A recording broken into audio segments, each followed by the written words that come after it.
Estamos terminando o primeiro semestre e em apenas 6 meses tudo isso já aconteceu. O Trump travou uma guerra tarifária com o mundo, mudou tarifas mais de 9 vezes, chegando a cobrar mais de 200%. O S&P caiu mais de 11% em apenas 2 dias. Roubo bilionário do INSS, Warren Buffett se aposentando, Elon Musk terminando com Donald Trump, ações da Tesla caindo mais de 15% em um dia. Israel entrou em guerra com o Irã, Estados Unidos entrou em guerra com o Irã, CPI das bets, IOF aumentando, FIIs e criptos sendo taxados, taxa Selic batendo 15% e maior dívida histórica nos Estados Unidos. E o mundo nunca esteve tão perto de um colapso do sistema financeiro. Será que estamos perto de uma terceira guerra mundial?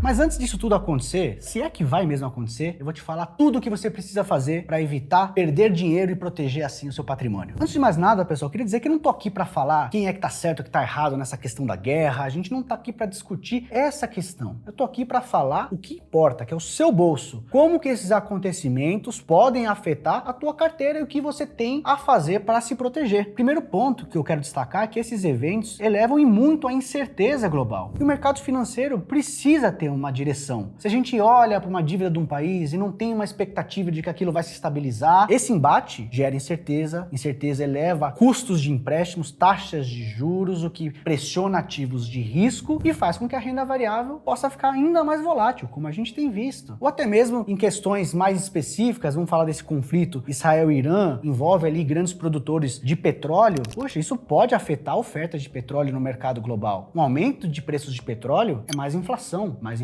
é mais juro e mais juro, como eu já falei, pressão na renda variável e nos seus ativos financeiros. O mercado ele não lida bem com esse mapa turvo, onde a gente não consegue saber muito bem qual que vai ser a realidade nos próximos meses e anos, e a gente está vivendo um momento parecido com esse. Difícil tatear, quase como se tivesse uma neblina muito espessa que dificultasse a nossa visão. Como eu falei, o mercado ele quer sempre especular sobre o que vai acontecer. Se o mercado começa a olhar para frente e projetar que no futuro os juros vão ser maiores, portanto subindo, você tem um efeito matemático na precificação dos ativos. Quando a gente calcula o preço justo de uma ação, por exemplo, o juro no futuro é importante para a valorização dessa ação. Se o juro vai ser maior mais para frente, você tende a ter momentos de dificuldade para a renda variável. A gente costuma ver essa relação entre elevação de juros e mais volatilidade, mais dificuldade para ativos de risco. E isso a gente está vendo acontecer. O gráfico que vai aparecer para vocês mostra os juros de 10 anos. E os pontos que estão rachurados representam o que aconteceu a partir do famoso Liberation Day, aquele dia que Donald Trump anunciou as tarifas para o mercado. Teve uma grande elevação da incerteza. Veja que desse dia até o pico de juros que a gente atingiu nesse ano, foi uma grande abertura. A gente foi de 4,09 aproximadamente a 4,6. Isso joga pressão contra ativos de risco e deixa a gente aqui ainda mais ansioso. Então, historicamente, quando a gente tem elevação dessa incerteza por conta de fatores geopolíticos que seja, a gente tem dificuldade ali na performance dos ativos. Esse gráfico que você vai ver na sua tela mostra como a incerteza tem se elevado nesse ano de 2025. O que vocês estão vendo é a diferença da medição da incerteza no comércio internacional, na política econômica, indicadores de risco geopolítico e a última coluna que é o VIX, que é o índice do medo. Olha a diferença das leituras obtidas em outubro de 2024 para agora. Todos os indicadores apontam para uma grande elevação da incerteza e, historicamente, a incerteza machuca os seus ativos, como mostra esse próximo gráfico, feito pelo Fundo Monetário Internacional, o FMI, que mostra que aumentos da tensão geopolítica podem reduzir retornos das ações e um aumento do risco soberano. É o que a gente vê. Em média, retornos dos acionários negativos e um aumento desse risco soberano. E o risco soberano você pode entender aqui como uma medida de aversão de investidores que tendem a não querer levar o dinheiro para esse país, uma elevação dos custos, do juro desse país, ou até mesmo um aumento do risco de calote desse país. E você está enganado se você pensa que o Brasil escapa dessa história por estar um pouco mais afastado dos conflitos geopolíticos ali no Oriente Médio ou de não estar envolvido nas maiores tarifas de Donald Trump. Esse outro gráfico do FMI mostra que quando parceiros comerciais têm uma elevação desse risco geopolítico, mesmo que você não esteja diretamente envolvido no conflito, você também sofre. É um efeito de segunda ordem. E esse efeito ele é amplificado quando a gente fala de mercados emergentes, como o Brasil. Conforme esse gráfico, também do FMI aponta aqui para nós, né? Uma performance ruim de ativos de risco e ainda pior quando a gente fala de economias emergentes. Então a gente está aqui nesse momento nebuloso, sem muita visibilidade, muita ansiedade. A gente começa a ver um certo desespero por parte de muitos investidores. É que eu posso contar para vocês um caso anedótico aqui, né? A tia de um amigo meu que mora na Europa e acabou de fazer uma venda de um imóvel e poderia ali estar se tranquilizando porque está muito próximo de resolver a vida e buscar aquela aposentadoria merecida, está desesperada. Veio me perguntar se não traz o dinheiro correndo pro Brasil, mesmo que fosse caro. A qualquer custo eu quero sair porque eu tô com medo da Europa entrar na guerra. Olha o desespero e olha o risco que um patrimônio familiar passa a correr quando a gente toma decisões ali sem pensar direito. Tá difícil ter uma leitura. Mas também tem um lado positivo. Em momentos assim é onde se abrem as melhores oportunidades. Existem maneiras de a gente jogar o jogo com inteligência sem abrir mão de retornos, mas tendo ali um certo nível de defesa contra a incerteza. A solução passa pelo conceito de alocação estrutural, diversificação e uso de proteções.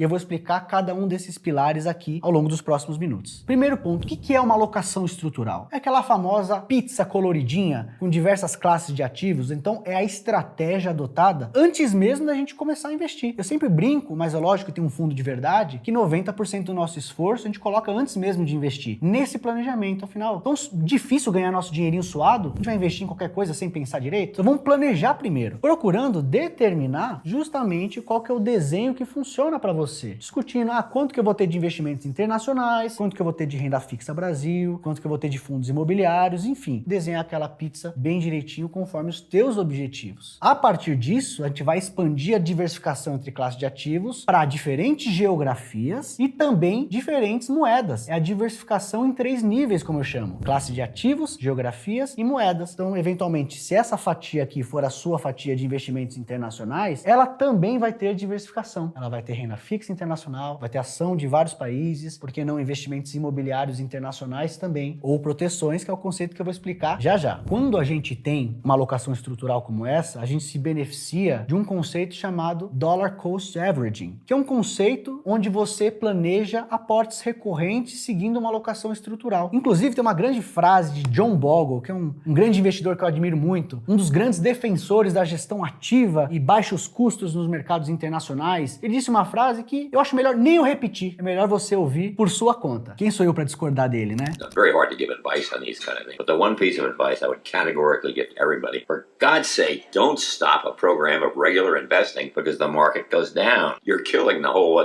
value of dollar cost averaging, and it may go down for a few more years. Who really knows? But so much the better when you're putting money in every month, because it will come back. I think we're in a little dangerous territory now, as I tell people, and the 25% drop, 35% drop is easily possible. It's always possible, just because markets are markets. So I think the questioner is right to say, what should I do? And I guess the answer generally is, don't do something, just stand there. Mas no que eu invisto então, Arraes? Com toda essa incerteza que você está narrando? Eu olho para o meu planejamento e ele vai me dizer qual é a fatia que deve receber esse novo recurso. Se eu passei por um momento um pouco mais estressante, por exemplo, com a bolsa global, a fatia de ações internacionais, que por exemplo deveria ter esse determinado tamanho, por conta de uma queda, vamos supor que ela esteja menor do que deveria. O que um investidor ou uma investidora que tem ali planejamento deveria fazer nesse momento? Olhar para a alocação estrutural. Eu deveria ter esse tanto aqui de ações e por conta de uma queda recente eu tenho um pouco menos, então é aqui que eu vou repor. E você despeja os seus recursos para que a fatia fique do tamanho que ela deveria. Isso tem um efeito matemático muito importante, que eu vou explicar agora. Vamos supor que você tenha R$100. Você investiu, comprou ações. Elas caíram, 50% de queda. E agora você tem, portanto, R$50. Se você ficar com aquela aflição de investir, esperando o mercado voltar para o 100, para aí você se sentir com aquela tranquilidade de continuar seus investimentos, você vai perder tempo. Quando ele retornar, se retornar, você vai ter ficado no zero. Se você não interrompe o seu planejamento e quando isso aconteceu, você compra mais, inevitavelmente você está comprando num ponto mais barato. E aí quando o mercado retornar para o patamar inicial, não só o dinheiro antigo que tinha sofrido vai ter se recuperado, como essa nova compra que você fez aqui vai ter tido uma rentabilidade, nesse exemplo que eu estou dando, de R$100. 100%. Então, ter feito um aporte no momento mais barato ajudou, inclusive, você pagar aquela conta antiga do que você tinha sofrido com a queda do mês anterior. Esse é o efeito do Dollar Cost Averaging, onde a gente vai construindo ali, melhorando o preço médio, mantendo a sua filosofia de alocação e recorrência de aportes acima de tudo, mesmo que esteja tudo meio nebuloso. Diversificação em 3 níveis. Com a recorrência de aportes para a gente capturar esse Dollar Cost Averaging que eu falei, que o John Bogle te explicou também. A cerejinha do bolo é o uso de proteções. Quando você compra um carro, você não faz um seguro? Obviamente você não espera bater o carro, mas às vezes acontece. E quando acontece, dá aquele alívio.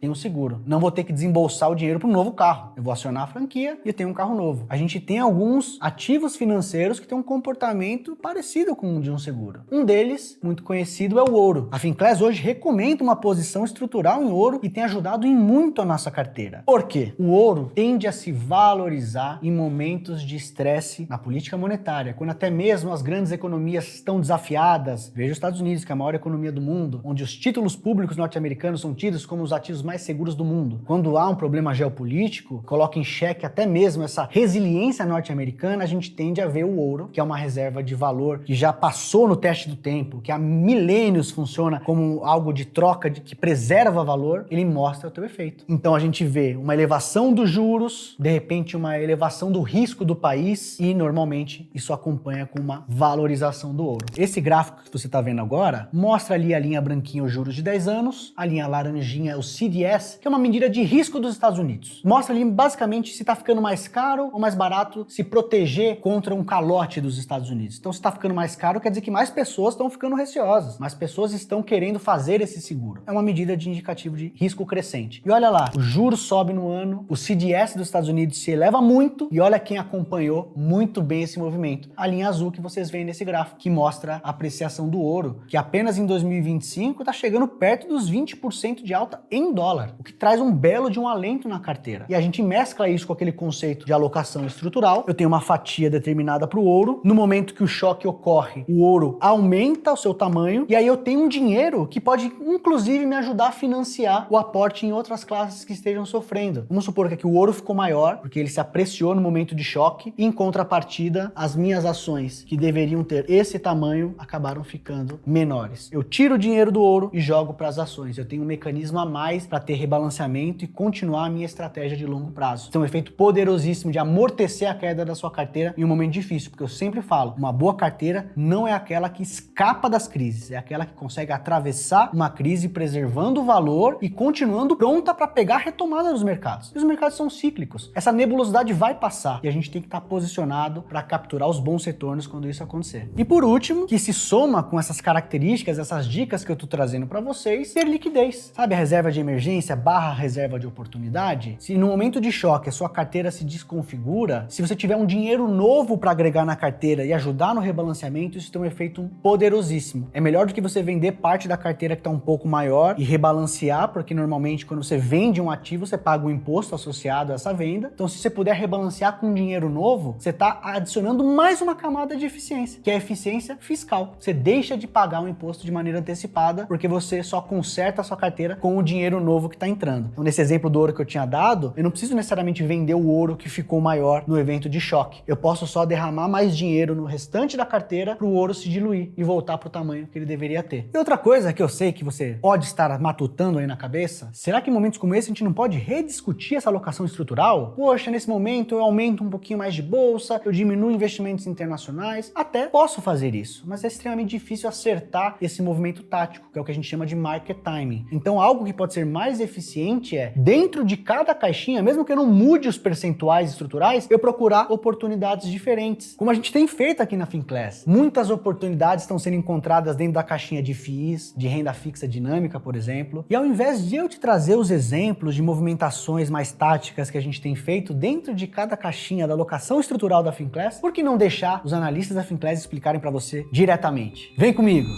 Aproveitar, pessoal, que a gente está aqui numa segunda-feira, que é o dia que a gente faz a nossa reunião semanal dos analistas, onde a gente expõe ideias, oportunidades, riscos, discute carteira, recomendações, e a gente vai poder agora aproveitar esses minutinhos antes da reunião começar e já fazer uma pergunta exclusiva para os nossos analistas, porque como eu falei, nada melhor do que ouvir diretamente da boca deles. Fala, pessoal, tudo bom? Opa! A gente tem que falar no microfone aqui. Não, fechou. E nem entrevistador mesmo. Primeiro, ó, hoje comemorando o aniversário do Ricardão, bolinho, sem glúten, sem lactose, sem açúcar, certo, Ricardo? Esse pode comer. Esse passou pelo crivo da nutricionista. Chegaram no horário da reunião de mercado, então a gente está passando aqui tudo com relação aos últimos 7 dias, tudo que é relevante que aconteceu, movimentação de preço, indicador econômico e tal. Tá faltando cara de internacional, então, ó...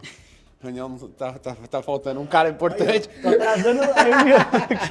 Mas vamos lá, né? Pô, de renda fixa. Dentro do peso que a gente coloca de 20% para renda fixa dinâmica, né, Arraes? Acho que uma coisa que vale ter agora, que é oportunidade, é IPCA de longo prazo. IPCA de longo prazo hoje é muito assimétrico, né? Então, pô, se você compra um tesouro IPCA 2050 hoje, no nível de taxa que tá, IPCA mais 7, e vamos pensar que daqui a 3 anos ele vai para IPCA mais 9, que é uma taxa que a gente nunca teve em ativo IPCA de longo prazo. Improvável. É, quase improvável, mas uma chance bem pequena de acontecer, você ainda vai ter um retorno positivo de 5% em 3 anos. Só que se o cenário melhora, ele vai para IPCA mais 4, IPCA mais 4,5, que é assim, uma taxa que a gente já teve há poucos anos atrás, ou ele vai entregar 150, 200% de retorno. É uma simetria muito grande. Não é do CDI, é 200% de retorno. 200% de retorno. Colocou 100 mil, você vai estar com 300 mil. Para ganho, né, de capital, para valorização, IPCA de longo prazo. Eu nem vou falar do Renda Mais aqui. Renda Mais a gente vai falar lá num vídeo específico sobre ele, então vou dar uma segurada. E para proteger, o mais curto, assim, acho que hoje o pré-fixado de curto prazo é muito legal, porque esse índice ele apresenta uma consistência muito grande em superar o CDI. Então você pega desde o início do índice de pré-fixado de curto prazo, no Brasil, você considera que todo dia você colocou R$100 nele e R$100 no CDI. Aí você vai carregar todos esses aportes por 2 e 3 anos. Você vai ver que a consistência do pré-fixado de curto prazo superar o CDI é de 70% a 80%. Se você colocou dinheiro em qualquer dia, desde o começo da sua história, segurou por pelo menos 2 anos, você vai ter aproximadamente 80% de consistência superar o CDI. E hoje com esse juro alto, acho que é uma boa para quem não quer correr tanto risco e quer garantir consistência, um retorno acima do CDI. Que legal, ó. Procura de assimetrias, pessoal. Aqui não é sobre tentar acertar ali o alvo ali em cheio, mas procurar momentos onde você tem muito mais chance para ganhar um retorno bastante vultuoso, em troca um cenário onde a perda ela é reduzida. Vamos ver com o Ricardo aqui o que ele tá pensando para os assinantes ao longo dos próximos relatórios. Fala, Rick, o que você tem visto ali sobre oportunidades? Como que você pilota a caixinha de FIIs de uma maneira um pouco mais tática para capturar oportunidades e eventualmente até se defender de momentos de maior aversão a risco? Primeiro eu quero destacar esse gráfico dos últimos 10 anos, né? O dividend yield médio do IFIX contra um tesouro IPCA de prazo similar. A gente usou 2035 aqui. Então esse spread aqui na ponta é final de maio, tá? Então já tá um pouquinho defasado, mas não mudou muita coisa. Você tem aqui 13% de yield representado no IFIX em relação a um título público de 7,30 para basicamente. Belo spread. Então você tem um spread de 580 pontos, 5,82%, né? A média desses 10 anos é de 425. Então você já tem prêmio em relação à média. Quando eu tiro o governo Lula 3, e por que eu tiro o governo Lula 3? Em nenhum momento do governo Lula 3 a gente teve spread médio, sempre acima da média. Então esse spread fora o Lula 3 você tem 385 de média, você tem quase 200 pontos acima da média então, quando você olha para 10 anos atrás, tirando o Lula 3. E quando você pega a janela 17 e 19, que foi o período áureo dos FIIs, a média lá era de 257. Então a gente tem mais de 300 pontos em relação ao melhor momento. E qual a característica desse momento? Você estava tendo uma queda de juros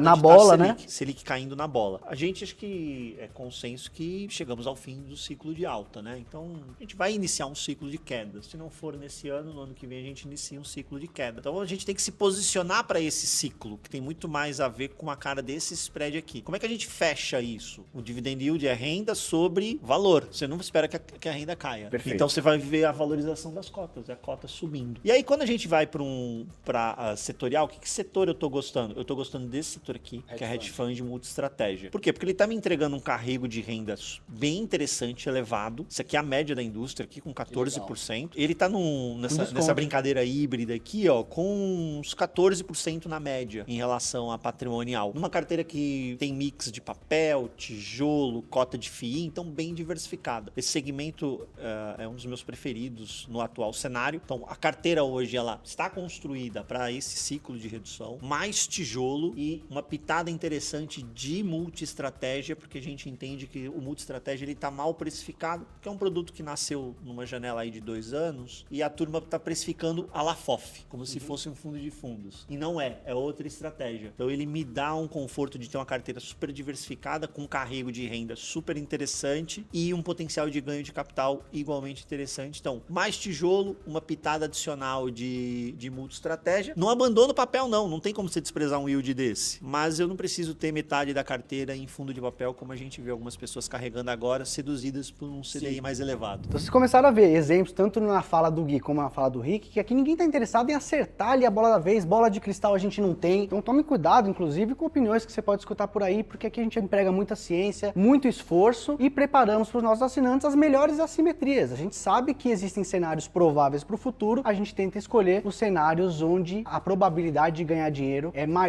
e o cenário de perda seja, como eu falei no começo, bem limitado. Esse é um pouco da filosofia Finclass, que vocês puderam ouvir aqui em primeira mão dos analistas do nosso time. E se você quiser ter esse time escolhendo os ativos para você na sua carteira, é só clicar no link que está aqui embaixo na descrição, porque é o último dia onde você pode aproveitar a Finclass com 40% de desconto. Só perde quem tá louco, né? Então vem com a gente, tô te esperando.